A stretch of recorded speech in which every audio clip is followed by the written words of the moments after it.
A funny thing happened to me in Cairo the other day. I was there to report on events for the BBC. In fact, Mubarak resigned 2 minutes after our programme went on air.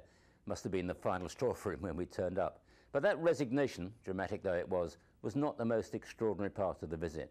That came when I was on the way back to my hotel in a taxi the following day. And the taxi driver, with the most charming of smiles, announced, "No charge today, Egypt celebrates." No charge. Can you imagine what it would take for a taxi driver in London or New York to say, "No charge"? Even if the Saviour turned up for the second coming, he'd still be charged by a London cabbie. That simple act of generosity was a mark of just how much it meant to the people of Egypt to find freedom, however uncertain the future, after those decades of suppression. Back in Tahrir Square, the young people who had fought so hard for that freedom went home and got buckets and brushes and swept the square cleaner than it's ever been before. A new start for a new Egypt, declared one to me. No one organised them or paid them. They just wanted to do something, anything, to mark the moment.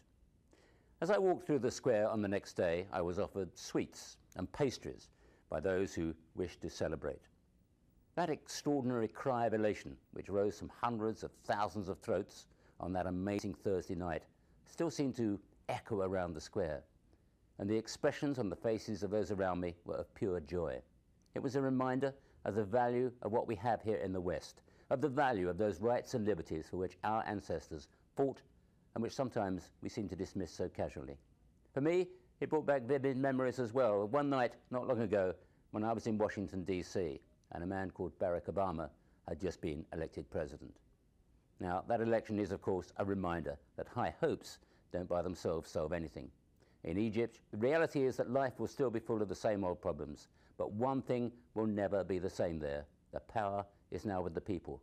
So for the moment, let's just celebrate and wish them luck. This is Peter Allen for CBS News in London.